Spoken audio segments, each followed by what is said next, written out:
오늘 말씀의 제목은 그런 사람 또 없습니다. 그런 사람 또 없습니다. 라는 제목으로 하나님 말씀 증거하도록 하겠습니다. 사울과 요나단이 죽은 이후에 이스라엘은 사울이 속해 있던 베냐민 지파를 중심으로 한 이스라엘, 그리고 다윗이 속해 있던 유다로 대립하게 됩니다. 근데 하나님께서는 이미 다윗을 사울 이후에 다음 왕으로 예비하셨습니다. 성경은 이 본문, 그러니까 사울의 가문과 다윗의 가문의 비교를 통해서 이 모든 것들이 하나님의 계획 안에 있다, 하나님의 섭리 아래 있다는 것들을 보여줍니다. 그 이야기는 뭐냐면, 역사의 수많은 소용돌이 가운데 내가 무언가를 컨트롤하려고 하고 내가 무엇인가를 움직이려고 한다고 해도 결국 인생은 뭐냐? 내 마음대로 되지 않는 것이 인생이라는 겁니다. 사울이 죽은 후에 실권을 잡고 있던 아브넬이 다윗에게 사울의 나라를 맡기자고 장로들을 설득합니다. 판을 읽어보니까 대세를 거스를 수 없고 이 모든 것이 하나님의 약속 가운데 있다는 것들이 너무 명백해 보이는 겁니다. 이 장면을 보시면서 어떤 생각들이 사실 들어야 되냐면, 가장 계산적인 사람조차도 결국 인정할 수밖에 없다는 거죠. 하나님 어떤 분이십니까? 우리가 아무리 미련하다고 우리의 가장 큰 지혜를 얘기한다고 해도 하나님의 미련한 것에 대해서 하나님의 가장 낮은 지혜와도 비교할 수 없다라는 겁니다. 이런 장면 속에 양쪽의 나라의 사신들이 왔다 갔다 합니다. 좋은 화해 무드가 조성이 되고 나라를 합치기로 이제 이야기를 하게 되는 순간들이 발생합니다. 이제 다시 통일왕국이 시작되는 겁니다. 근데 문제는 뭐냐면, 한 사람의 욕심, 한 사람의 분노, 한 사람의 이기심 때문에 이 모든 상황이 다 어그러질 뻔한 상황이 발생한다는 겁니다. 다윗의 최측근이었던 요압이 회담을 마치고 돌아왔던 아브넬을 데리고 어떻게 합니까? 속여서 암살합니다. 배에 칼을 꽂아서 죽이죠.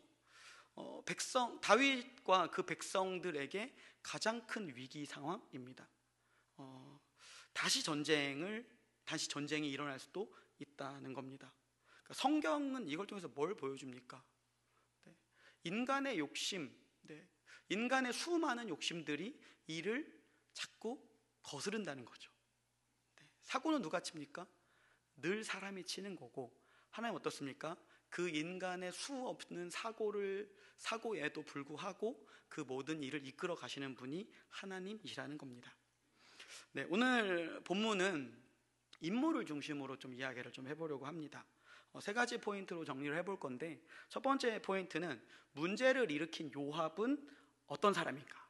그 요압이란 사람에 대해서 분석을 좀 해볼 겁니다. 그리고 두 번째는 문제를 수습한 다윗은 어떤 사람인가? 그리고 세 번째 포인트는 그 문제를 수습한 다윗을 통해서 우리에게는 어떤 사람이 필요한가, 어떤 존재가 필요한가에 대해서 살펴보려고 합니다. 첫 번째 포인트입니다. 문제를 일으킨 요압은 어떤 사람이냐면 자기만 중요한 사람입니다. 전쟁 중에 적의 사신이 아무리 미워도 하지 않는 것이 있습니다. 죽이지 않습니다. 아무리 미워도 적은 죽이지 않습니다. 그 사신은 죽이지 않습니다. 암묵적인 룰입니다. 죽이는 경우가 있습니다. 전쟁을 다시 하겠다거나 전쟁을 불사하겠다거나 아니면 무시할 때 죽입니다. 근데 지금 상황은 그런 상황이 전혀 아니라는 겁니다. 그 사람이 갖고 있는 대표성입니다. 아브넬 누구입니까? 이스라엘을 대표하는 10개 지파를 대표하는 대표성이 있는 사람이었죠. 근데 요압은 두 가지 이유 때문에 아브넬을 죽입니다. 첫 번째 이유는 개인적인 원한이고요, 두 번째는 자신의 정치적인 입지 때문입니다.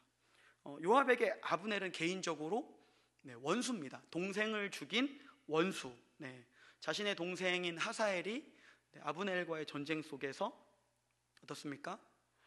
죽임을 당했습니다. 근데 상황을 살펴보면 어떻게 죽은 거냐면, 아브넬이 이제 도망가고 있습니다. 승패가 기울어져서 아브넬이 도망가는데 아사헬이 그걸 쫓아옵니다. 근데 1대1로 붙으면 아브넬이 질 게임이 아닌 거죠. 그러니까 오지 마 자꾸 얘기를 합니다. 근데 못 모르고 가면 죽는 게 뻔한데 전력 차이가 둘의 전투력 차이가 딱 나는데 못 모르고 어떻게 합니까? 계속 달려가는 거죠. 우리가 이겼다 하면서 건들면 안 되는 사람들이 있습니다. 적장들 중에 센 사람들이 있죠. 건들면 안 되는데 아브넬은 건들면 안 되는 사람이었습니다. 근데 아사헬이 어떻게 했습니까? 못 모르고 객기를 부립니다. 그러다가 결국 아브넬이 자기를 지켜야 되는 상황이다 보니까 아사헬을 죽입니다. 그러니까 전쟁 중에 발생한 상황이라는 거죠.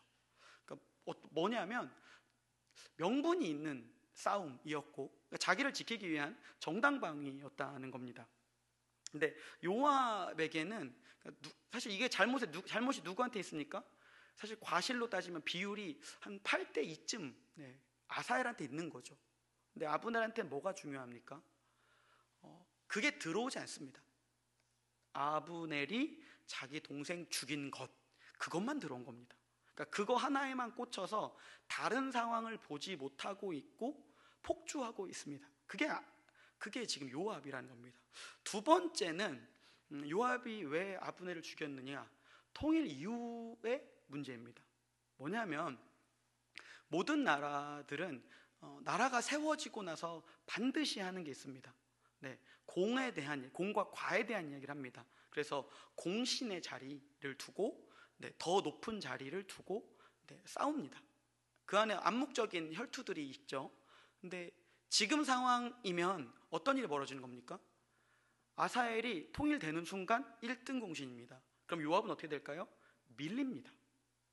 그러니까 누가 봐도 상황이 보니까 뭐 개인적인 원한도 있을 뿐만 아니라 여기서 놔두면 자기는 밀립니다. 자기는 한직으로 빠지는 거예요. 그러니까 어떻게 하냐? 뒷일 생각하지 않고 죽입니다. 지금 죽이면 그냥 욕먹고 끝입니다. 왜냐하면 그 요압과 다윗은 그 복잡 미묘한 관계들이 있습니다. 서로가 서로의 약점을 쥐고 있는 사람들이죠. 그러니까 못 죽이는 거예요. 좋아하지 않습니다. 서로 좋아하지 않습니다. 근데 요압을 보면서 우리는 뭘 봅니까? 그러니까 내가 제일 중요한 겁니다. 요압에게 어떤 마음이 담겨 있습니까? 요압은 뭐가 담겨 있는 거죠? 동생의 원수. 그게 이제 그냥 그걸 보자마자 그냥 싫은 겁니다. 그리고 또 뭐가 있습니까? 내 정적, 내 앞길을 막는. 그래서 싫은 겁니다. 내 앞길을 막으니까 싫은 거고, 내 앞길을 막으니까 싫은 거고, 내 동생의 원수이기 때문에 싫은 겁니다. 이러니까 이런 사람들의 특징이 뭡니까? 자기만 아는 사람들의 특징, 다윗의 신복임에도 불구하고, 하나님을 따라가는 사람임에도 불구하고 이런 말도 안 되는 일들을 계속하는 이 문제를 일으키는 요압은 어떤 사람이죠? 보시면 알겠지만 관계를 계속 깹니다. 다윗과의 관계도 깨고요, 주변 사람들과의 관계도 계속해서 깹니다. 이후에 또 어떤 일이 있습니까? 압살롬 사건도 보십시오. 이후에 다윗 왕이 압살롬 좀 봐달라고 얘기합니다. 근데 어떻게 하죠? 압살롬 죽입니다. 그리고 나중에 왕이 슬퍼하니까 왕한테 뭐라고 합니다. 물론 그때 다윗이 할 말이 없기 때문에 뭐라 하지 않습니다. 하지만 나중에 솔로몬에게 유언 남길 때 잘 읽어보십시오. 열왕기상을 살펴보면 다윗의 유언에는 요압에 대한 원한이 가득 차 있습니다. 남겨둔 겁니다. 이러한 모습은 사실 누구에게 있냐면 우리 모습입니다. 요압은 사실 성경을 통해서 뭘 보여주는 겁니까? 우리라는 거죠. 우리 어떤 사람들입니까? 우린 마냥 친절할까요? 아니죠. 우리는 어떻습니까? 우리도 우리께 중요합니다. 분명히 이런 어떤 상황이냐면 논리적으로 싸우다 보면 어떤 상황이 내가 분명히 잘못한 게 있습니다. 근데 잘못을 인정하기 싫어요. 사과하기 싫습니다. 그럼 뭐라고 얘기하죠? 그래, 너 잘났다. 그게 우리 아닙니까? 그래, 너 잘났다. 그래. 그리고 나서 뭐 얘기하죠? 너 잘 먹고 잘 살아라. 이게 우리 인생이라는 겁니다. 그럼 진짜 잘 먹고 잘 살까요? 안 살죠. 볼 때마다 어떻죠? 벌써 눈빛이 안 착해요. 보자마자 이렇게, 아시죠? 그 서로 안 친하고 싫어하는 사람 보는 눈빛이, 그리고 그 말이 짧습니다. 예, 네, 이러고 가죠. 교회도 마찬가지입니다. 우리 안에서도 얼마나 많은 이제 좋은 사람들과 싫은 사람들이 겹쳐 있지 않습니까? 그러면 이제 뭐 앞에선 얘기하죠. 근데 뒤에서 어떻게 합니까? 네, 여러 얘기합니다. 근데 거기서 뭐가 있다는 겁니까? 내가 중요한 거예요. 내가 볼 때 마음에 안 들어. 근데 이제 그런 부분에 있어서 다른 상황들을 얘기해도 안 들립니다. 그러면 장로교 정치의 핵심은 사실 토론인데, 우리의 어떤 이렇게 이야기들, 토론하는 어떤 보드의 모임들, 우리의 공동의회도 있고 여러 모임이 있지 않습니까? 그럴 때 보십시오. 우리 안에 정말 제대로 된 장로교 정치가 이루어지고 있는가? 네, 잘 안 이루어집니다. 첫 번째는 관심이 없어서 나갑니다. 네. 근데 우리의 문제, 그러니까 그게 싫은 거예요, 일단. 근데 그래도 남아있어야 됩니다. 근데 남아있으면 일반적인 교회의 모습은 어떻습니까? 고성이 이렇게 있습니다. 감정 상함이 있습니다. 한국과 서양, 그러니까 동양과 서양의 그 대화 화법의 차이점 중에 하나가 뭐냐면 이런 게 있습니다. 분명히 이제 내가 틀렸어요. 인정했습니다. 그리고 내 의견을 꺾었습니다. 근데 감정이 안 식었어요. 그럼 어떻게 됩니까? 승복을 잘하기 싫어합니다. 그럼 그 뒤엔 어떻게 합니까? 그 뒤에 다른 결정에 대해서 계속 태클 거는 게 우리의 모습이라는 거죠. 네. 우리가 예수를 믿고 산다고 하지만 교회뿐 아니라 우리가 우리의 가족과 우리의 형제와 우리의 주변의 직장의 동료들에게 얼마나 많은 요압 같은 짓을 합니까? 네. 서로 어떻죠? 애증의 관계가 가득하다는 겁니다. 성경은 어떻게 합니까? 요압을 통해서 인간 내면에 있는 깊은 이기심과 지나친 자기 확신을 고발한다는 거죠. 그게 누구의 모습입니까? 나의 모습이라는 겁니다. 두 번째 포인트입니다. 문제를 수습한 다윗은 어떤 사람이냐면 적을 위해 울어주는 사람입니다.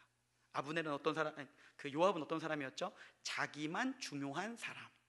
다윗은요, 적을 위해 울어주는 사람입니다. 아브넬이 죽었다는 소식을 듣자 다윗이 요압에게 분노합니다. 네. 다윗 자신은 아브넬을 죽일 의도가 없었고, 암살당한 아브넬 때문에 자기가 정치 인생에 큰 위기가 닥칩니다. 근데 이게 왜 위험하냐면, 요압이 아브넬을 죽였다고 하는 걸 사람들이 보면 백성들 뭐라고 판단하겠습니까? 다윗이 시켰다. 네, 그래서 위기입니다. 네, 다윗이 어떻게 하는가? 네, 아브넬을 위해서 정성스럽게 장례식을 마련해 줍니다. 상여를 메고 금식하고 그를 위해 애곡하는 노래를 불러줍니다. 어떤 사람들이 보면 이렇게 얘기합니다. 정치적으로 자신을 면피하기 위해서 한 고도의 정치적 행위이다. 물론 그럴 수 있죠. 근데 하지만 사람의 진실성은 오래 있어 보면 압니다. 그러니까 같은 말을 해도 그 사람이 어떤 삶을 살았느냐가 그 사람의 진실성을 나타냅니다. 그러니까 옆에 있는 사람들이 다윗의 애도를 보면서 뭘 느낀 거냐면 진심이다. 다윗은 그런 사람이다. 다윗의 애도에 뭐가 있습니까? 진실성이 담겨 있는 겁니다. 이게 마음 깊은 곳에서 우러나오니까 사람들이 어떻게 하죠? 기뻐하죠. 아, 다윗이 시킨 게 아니구나. 네. 그러면서 다윗의 진심을 믿게 됩니다. 그렇다면 사람들은 어떤 지점에서, 어떤 포인트에서 다윗의 진실성을 보게 됐을까요? 적을 위해 울어주는 모습, 그게 진실성입니다. 혹시 울어보셨습니까? 적을 위해 울어보셨습니까? 내가 정말 싫어하는 사람이 망했어요. 그럼 어떻게 겉에서는 기쁨을 표현할 수 없죠. 그럼 어떻게 합니까? 저런 쯧쯧 왜 그랬대 라고 얘기하면서 혼자 조용히 너 예수께, 다음 찬양 우리 마지막에 너 예수께 조용히 나가는데 그렇게 아니고 우리는 너 조용히 방 안에 혼자 가서 아싸를 외치는 게 우리의 인간이지 않겠습니까? 꼴 좋다, 그럴 줄 알았다라고 하는 게 인생입니다. 제 얘기입니다. 네.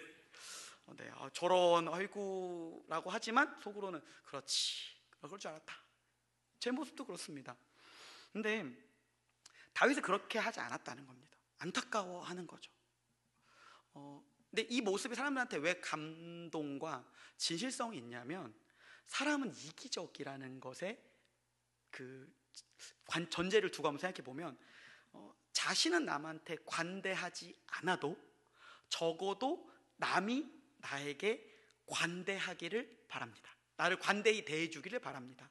심지어 적이라도 나는 너를 미워해도 너는 나를 미워하지 않았으면 좋겠다. 이게 우리 마음이라는 거죠. 네, 사람들이 다윗의 모습을 보면서 뭘 느꼈을까요?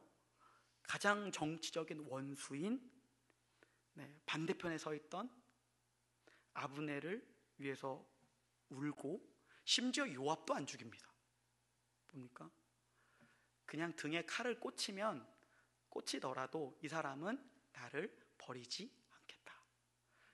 다윗의 신뢰는 어디 있습니까? 이 목자는 나를 버리지 않을 것이다. 네. 이 다윗의 모습을 통해서 하나님이 어떻게 다스릴 나라는 어떤 모습인가?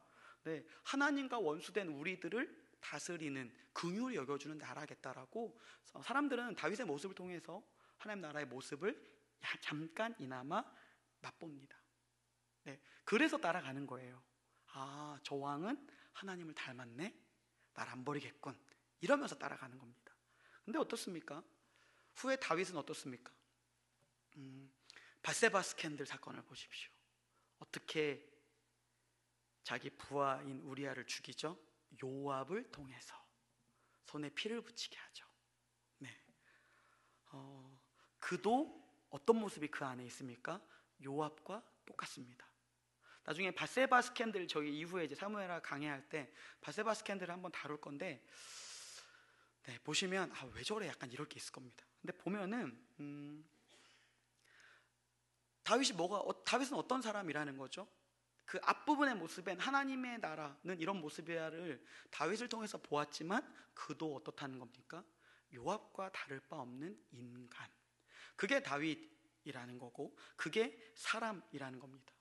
성경은 다윗의 모습을 통해서 인간의 힘으로는 하나님의 뜻, 하나님의 마음이 담겨있는 공동체를 만드는 것이 불가능하다고 보여주는 겁니다. 한계를 명확하게 보여주는 겁니다. 그럼 우리는 그 한계에 대해서 질문합니다. 그럼 이걸 어떻게 해결할 겁니까? 네, 우리에겐 어떤 사람이, 어떤 왕이 필요합니까? 네, 세 번째 포인트로 얘기해 보도록 하겠습니다.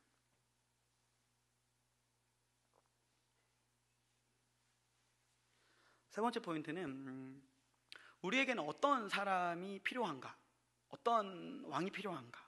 네, 우리의 연약함을 이해하는 구원자가 필요하다는 겁니다. 네, 예전에 시인과 촌장이라는 가수가, 네, 아시죠? 우리 모르면 안 되는 거 아시죠? 조성모도 아시죠? 네, 어떤 노래, 둘이 겹친 노래가 뭐죠? 가시나무라는 노래를 불렀습니다. 네, 제가 이렇게 약간 장난기가 돌아서 조성모 노래 하나 부르고 싶은데 참겠습니다. 네, 제가 고등부나 청소년 얘기였으면 벌써 뭐 하나 했을 겁니다. 네, 근데 사실 이 가사, 이 가시나무라는 노래는 신앙 고백입니다. 네, 그냥 이렇게 불러보면 굉장히 되게 구슬픈 목소리로 내 속에 내가 너무도 많아, 뭐 이렇게 얘기하죠. 근데 시인과 촌장인 멤버였던 하덕규 교수님이 이 곡에 대한 설명을 하면서 예수님에 대한 내 상태를 이야기하는 겁니다. 그러니까 내 안에 내가 너무 많다, 이 고백들인데 가사를 제가 읽어드리겠습니다. 한번 들어보십시오. 내 속엔 내가 너무도 많아 당신의 쉴 곳 없네. 내 속엔 헛된 바램들로 당신의 편할 곳 없네. 내 속엔 내가 어쩔 수 없는 어둠, 당신의 쉴 자리를 뺏고, 내 속엔 내가 이길 수 없는 슬픔, 무성한 가시나무 숲 같네. 네. 아는 거죠. 시인과 촌장도 아는 겁니다. 내 안에 요압 같은 모습이 있다. 나는 뭐라고요? 가시나무. 네. 내 안에 있는 나만 아는 가시들이 사람들을 계속 찌르고 나를 찌릅니다. 가시가 돋아서 나를 계속 찌르고 바깥을, 내 안에, 내 안쪽과 바깥쪽에 생기는 모든 가시 때문에 사람들을 찌릅니다. 그래서 어떻게 합니까? 관계가 고립되고 삶이 고립되는 것을 경험합니다. 궁극적으로 어떤 걸 경험합니까? 그 가시로 인해서 하나님과 적이 됩니다. 네. 성경은 이 가시나무, 가시의 모습들, 요압의 가시를 통해서 우리는 뭘 보여줍니까? 요압의 마지막이 그렇게 좋지 않았다를 보여줍니다. 그게 내 마음대로 사는 인생의 대가입니다. 가시를 바짝 세우면 결국 망합니다. 가시를 바짝 세우면 내 옆도 초토화되고 나도 초토화됩니다. 내 힘으로 해결할 수 없다는 얘기죠. 내 안에 있는, 내 내면과 외면에 있는 수많은 가시들은 내 스스로 뽑으면 뽑을수록 계속 나는 가시와 같다는 겁니다. 내가 뽑을수록 어떻습니까? 더 많이 나서 나를 옥죄는 겁니다. 그리고 어떤 일이 벌어집니까? 내 안에 가시가 가득 나 있기 때문에 어느 누구도 가시 돋친 내 인생을 안아줄 인생이 없다, 안아줄 사람이 없다는 겁니다. 근데 우리에게 복음은 무엇입니까? 하나님께서 우리의 가시를 안기로 결단하셨다는 겁니다. 하나님께서 스스로 가시나무인 우리 인생 가운데 오셔서 어떻게 하셨습니까? 당신의 적이 된 우리를 위해서 그분이 우셨습니다. 안타까워서. 가시가 돋아있는 모습을 보며, 스스로를 학대하는 모습을 보며 그분이 애통해 하십니다. 안타까워하십니다. 그리고 그분이 우십니다. 그리고 나중에 어떻게 됩니까? 그분이 스스로 우리가 만든 가시나무, 그 나무 가시나무로 된 관을 직접 쓰십니다. 그리고 그분이 우리가 만든 가시에 찔리십니다. 그분은 누구이십니까? 우리 주님이시죠. 다윗보다 뛰어난 우리 주 예수 그리스도. 성경은 이 가시나무를 쓰신 사람, 그 왕에 대해서 이렇게 얘기합니다. 히브리서 4장 15절의 말씀인데요, 같이 한번 읽어보도록 하겠습니다. 시작.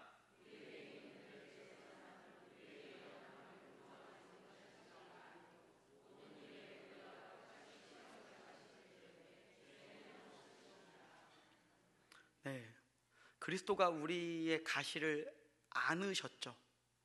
그럼 우리는 뭐가 될까요? 우리의 가시들은 접붙임 해보셨습니까? 죽어가는 것에 뭘 끼면, 붙이면, 성공하면 거기에 생기가 돌기 시작합니다. 성경 우리한테 로마서 우리한테 뭐라고 얘기합니까? 접붙임 되었다. 그분의 우리 가시나무 같은, 생명력 없는 가시나무 같은 우리 인생에 생명력 풍성한 그분이 우리와 접붙임 당하셨습니다. 접붙이셨습니다. 우리의 뭐가 도는 겁니까? 그럼 우리 인생에 뭐가 돋는 거예요? 가시로 가득한 우리 인생에 새순이 돋기 시작합니다. 새순은 뭐죠? 생명을 얘기하죠. 이렇게 솟습니다. 핍니다. 그리고 뭐가 돋습니까? 열매가 맺어집니다. 내 힘으로 만들 수 없는, 내 실력으로는 절대 만들 수 없는 사람을 살리는, 생명을 살리는 열매들이 내 삶에 나타난다라는 겁니다. 가시나무였을 때는 관계가 계속 깨졌는데 그리스도 예수와 내가 접붙임 당하니까 나를 이해하는 위로자, 내 구원자를 받아들이니까 어떻게 됩니까? 타인도 이해하게 됩니다. 그러니까 어떻게 되냐? 그리고 이해되지 않았던 그 사람을 내가 받아들이기로 결정합니다. 누구와 함께? 나를 접붙이신 그리스도와 함께. 그럼 우리 인생 어떻게 되는 거예요? 지나고 날수록 우리는 가시나무에서 생명력 넘치는 나무. 세상에 이런 사람 또 있습니까? 없죠. 자기를 가시 돋친 우리를 가득 안아가지고 우리를 새순 돋게 만드는 그런 사람, 세상엔 없습니다. 근데 그분이 세상에 오셨습니다. 우리는 어떤 사람이죠? 그런 사람이 없는 세상에서 그런 사람이 되어 오신 분의 사랑을 받는 자들이라는 거죠. 네, 그분이 우리의 삶에 어떻게 하셨습니까? 우리의 가시를 보면서 얘기하는 거예요. 새순이 돋을 거야. 열매가 달 거야. 그리고 네 주변이 나중에 더 풍성해질 거야. 나와 함께 가자. 말씀을 정리하겠습니다. 네, 오늘 말씀의 전제는 뭐였냐면 내 맘대로 되지 않는 것이 인생이었습니다. 세 가지 포인트로 정리했죠. 첫 번째는 문제를 일으킨 요압은 어떤 사람이었습니까? 자기만 중요한 사람이었습니다. 근데 문제를 수습한 다윗은 어떤 사람이었습니까? 적을 위해 울어주는 사람이었습니다. 우리에게는 어떤 사람이 필요합니까? 우리의 연약함을 이해하는 구원자. 그 구원자가 우리의 가시를 새순과 열매로 바꾸셨습니다. 그분이 우리한테 오늘 손을 내미십니다. 나와 함께 접붙이자고. 그리스도께 나오십시오. 기도하겠습니다.